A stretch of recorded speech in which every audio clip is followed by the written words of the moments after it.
నిరంజన్ రెడ్డి గారు, మా ఇతర మిత్రులు, చైర్మన్లు, ప్రజాప్రతినిధులు మా వాదన వినిపించడం కొరకు, మా అభ్యంతరాలు చెప్పడం కొరకు దాంట్లో హాజరు కావడం జరిగింది. మేము చాలా స్పష్టంగా చెప్పినాం, అది రైతు డిస్కమ్ అనేది అయితే వాళ్ళు పేరు పెట్టినరో, ఆర్డి రైతు పవర్ డిస్ట్రిబ్యూషన్ కంపెనీ అయితే పెట్టినరో దాంట్లో 2 అక్షరాలు మర్చిపోయినరు. రైతును ఉరివేసే పవర్ డిస్ట్రిబ్యూషన్ కంపెనీ అది. రైతులకిచ్చే ఉచిత విద్యుత్తును లేకుండా చేసి రైతును చీకట్లకు నెట్టడానికి ఏర్పాటు చేస్తున్న డిస్ట్రిబ్యూషన్ కంపెనీ కొత్తది. ఇది రైతాంగం అందరూ కూడా దీని విషయంలో అప్రమత్తం కావాల్సిన అవసరం ఉంది. వాస్తవానికి గత 5 సంవత్సరాలు కేసీఆర్ గారి నాయకత్వంలో నిరాఘాటంగా 24 గంటలు రైతులకు కూడా నాణ్యమైన విద్యుత్తును సరఫరా చేసాం, మిగతా అన్ని రంగాల వినియోగదారులతో పాటు. జూన్ 2014న రాష్ట్ర ప్రభుత్వం కేసీఆర్ చేతిలోకి వస్తే తెలంగాణలో కేవలం నవంబర్ నాటికే గృహ వినియోగదారులకు కావచ్చు, వాణిజ్య వినియోగదారులకు కావచ్చు, పారిశ్రామిక వినియోగదారులకు కావచ్చు 24 గంటల విద్యుత్తును ఇచ్చే కార్యక్రమాన్ని ప్రారంభం చేసిండ్రు. ఆ తర్వాత రైతులకు వరుసగా 7 గంటలు, తర్వాత 9 గంటలు, తర్వాత 24 గంటల విద్యుత్తును ఇవ్వడం అనేది కూడా 2017లోనే ప్రారంభం చేసినాం. దాన్ని వరుసగా 23 వరకు 5 సంవత్సరాలు కూడా పూర్తి క్వాలిటీ పవర్ని ఇచ్చినాం. ఎక్కడ ఒక ట్రాన్స్ఫార్మర్ పగిలిపోకుండా, ఒక రైతు మోటార్ కాలిపోకుండా బ్రహ్మాండంగా మేము విద్యుత్ సేవలు అందించినాం. కానీ వాళ్ళు వచ్చిన ప్రభుత్వం ఇది కేవలం ఒక చీకటి ఒప్పందాలతోని ఈ సబ్సిడీలను ఖతం చేయాలి, ప్రత్యేకించి రైతులకు ఏదైతే ఉచితంగా ఇస్తున్నామో దీని నుంచి తప్పించుకోవాలన్న ఉద్దేశంతో వాస్తవానికి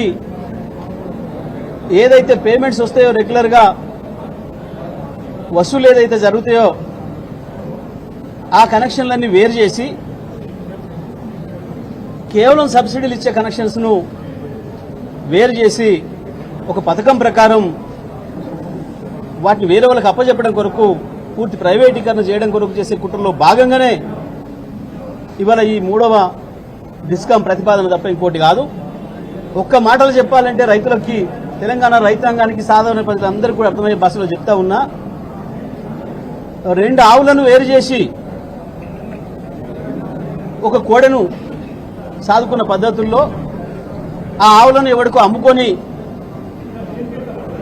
ఈ ఉత్త కోడను బర్లను తీసేసి దున్నపోతును పెట్టుకున్న పద్ధతుల్లో ఈ ప్రయత్నం. ఆ తర్వాత ఈ దున్నపోతు కూడా పనిచేయదురా, ఇది ఎందుకు అనవసరంగా, ఇది ఒకటే ఉంది, దీన్ని కూడా కోతకిద్దామని చెప్పి చేసే ఆలోచన తప్ప ఇది ఇంకొకటి కాదు. రైతాంగం అందరూ కూడా దయచేసి అర్థం చేసుకోవాలి. దీని మీద పెద్ద ఎత్తున యుద్ధానికి సిద్ధం కావాలి తప్ప రైతాంగం మీరు ఊరుకొని కూర్చుంటే మాత్రం మార్గం లేదు. ఈ ప్రభుత్వం ఇదే పద్ధతిలో దుర్మార్గంగా ముందుకు పోతుంది. వాస్తవానికి వాళ్ళ విద్యుత్తులో ఏ చిన్న సంస్కరణ చేయాలన్నా, ఏం చేయాలన్నా ఈఆర్సీ అనుమతి తప్పనిసరిగా ఉండాలి. ఎలక్ట్రిసిటీ రెగ్యులేటరీ కమిషన్ అనుమతి తప్పనిసరిగా ఉండాలి. దాని అనుమతి లేకుండా ఎవరం కూడా మాట్లాడడానికి కూడా వీల్లేదు. కానీ ఈఆర్సీ అనుమతి లేకుండానే, ఈఆర్సీలో చర్చ కూడా లేకుండానే ముఖ్యమంత్రి ఎప్పుడో 10-15 రోజుల క్రితమే ప్రకటించిండు, జూన్ 2వ తారీఖున ప్రారంభం చేస్తున్నాం ఈ డిస్కామ్ అని చెప్పి. ఇవాళ ఈ విషయాన్ని కూడా మేము ఈఆర్సీ ముందుకు తీసుకొచ్చినాం. అంటే మరి ఈఆర్సీతో పని లేకుండానే ప్రభుత్వం ఏర్పాటు చేస్తున్నట్టుగా ప్రకటించింది. ప్రజల్లో ఆ భావన పోతుంది. మరి ఇది ఆలోచించుకోవాలని చెప్పి మేము చెప్పడం జరిగింది. ఇక దీన్ని లోబడి పోతే అనేకమైన లొసుకులు ఉన్నాయి. ప్రభుత్వం చెప్తున్న కారణం, తాడి చెట్టు ఎందుకు ఎక్కినావు అని అంటే సలకొరకు ఎక్కినా అని కూడా వెనకడ చెప్పిండట అన్న పద్ధతుల్లో ఉంది తప్ప అసలు ప్రభుత్వం చెప్పే కారణం ఏది కూడా సరైనది కాదు. డిస్కమ్లకి ఏదైనా సమస్య వస్తే, ఇంకొకటి వస్తే దానికి ప్రత్యామ్నాయ పద్ధతులు ఉన్నాయి, ప్రభుత్వాలు బాధ్యత తీసుకోవాలి, చెయ్యాలి, అంతే తప్ప ఇంకొక మాట కూడా స్పష్టంగా ప్రభుత్వం అధికారులతో చెప్పించింది. ఏమని? రైతుల పేరు మీద దొంగతనాలు జరుగుతున్నాయి, అంటే రైతుల్ని దొంగల్ని చేసే ప్రయత్నం మళ్ళీ ఇవాళ ఈ ప్రభుత్వం చేస్తుంది. ఒకప్పుడు చంద్రబాబు నాయుడు ప్రభుత్వం చేసింది, సమైక్యాంధ్ర ప్రభుత్వం చేసింది రైతుల్ని దొంగల్ని. మళ్ళీ ఇవాళ ఆయన శిష్యుడు రేవంత్ రెడ్డి ప్రభుత్వం కూడా రైతుల్ని దొంగల్ని చేసే ప్రయత్నం చేస్తుంది. దొంగతనాలు జరుగుతున్నాయి కాబట్టి మేము సపరేట్ డిస్కమ్ చేస్తామని మాట్లాడుతున్నారు. ఇది దుర్మార్గం.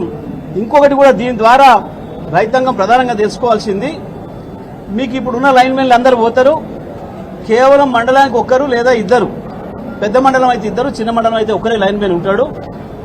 మొత్తం ఒక్కొక్క ఆయన కింద 600-700 ట్రాన్స్ఫార్మర్లు, దాదాపు వేలాది రైతులు కనెక్షన్లు ఉంటాయి. మరి ఒక్కొక్క లైన్మెన్ ఏ ఊరికి రావాలి, ఎవరు ఫోన్ చేస్తే రావాలి, పవర్ పోతే. ఇంకొకటి మీ సబ్ స్టేషన్ దగ్గర పోవడానికి వీల్లేదుగా ఇప్పటి నుంచి రైతులు. ట్రాన్స్ఫార్మర్ వరకే మన పరిధి తప్ప ఇక సబ్ స్టేషన్లన్నీ వేరే వాళ్ళకి పోతున్నాయి, అవి మనకు ఉండటం లేదు, రైతులకు ఉండటం లేదు. మీరు ఏం చూసినా మీ మోటార్ కాడి నుంచి వెళ్ళి ట్రాన్స్ఫార్మర్ కాడికి పోయి తొంగి చూసి రావాలి తప్ప, కరెంటు రాకపోతే కూడా మీరు కేవలం లైన్ మెన్ అడగాలి తప్ప పైన అడగడానికి కూడా లేదు. సబ్ స్టేషన్ కాడికి పోయి ఇప్పుడు కనుక చూస్తున్నట్టు మీరే పోయి అక్కడ ఉండే ఆర్టీసీని పట్టుకొని తమ్మి మాది ఏమైంది, ఎందుకు వస్తలేదు, మాకు మా లైన్ కాసేపు ఇవ్వమని చెప్పేసి అడిగి వేసుకునే పరిస్థితి కూడా లేదు. మనం ఇంతకుముందు చూస్తుంటే గతంలోనే ఈ ముఖ్యమంత్రి అసెంబ్లీలో మాట్లాడినట్టు తండ్రి చచ్చిపోతే నీళ్లు పెట్టుకోవడానికి కూడా కరెంట్ లేకపోతే నేను ఏకి ఫోన్ చేసి డీకి ఫోన్ చేసి నేను కరెంట్ తెచ్చుకున్నా స్నానం చేయడానికి అని చెప్పి చెప్పిండు. ఇప్పుడు అవకాశం కూడా లేదు, ఇప్పుడు వాళ్ళ నాయన సరే పాపం చచ్చిపోయింది కానీ బతుకుంటే వాళ్ళ నాయన చచ్చిపోతే ఇప్పుడు మళ్ళా నీళ్లు ఇవ్వమని చెప్పి అడగడానికి డీని అడగడానికి కూడా లేదు. ఇప్పుడు అటువంటి దుర్మార్గమైన చట్టాన్ని తీసుకొస్తున్నాడు ఇవాళ ఈ డిస్కమ్ అనేది, రైతు డిస్కమ్ అనేది. ఇది రైతులకు ఉరివేసే డిస్కమ్ తప్ప ఇంకోటి కాదు. మేము దీన్ని తీవ్రంగా వ్యతిరేకిస్తున్నాం. బీఆర్ఎస్ పార్టీ నుంచి కేసీఆర్ గారి ఆదేశాల మేరకు మేము ఇవాళ దీన్ని రాతపూర్వకంగా కూడా మేము వారికి సబ్మిట్ చేయడం జరిగింది. ఇండియా మధ్య తప్పకుండా తదుపరి చర్చించి చెప్తాం.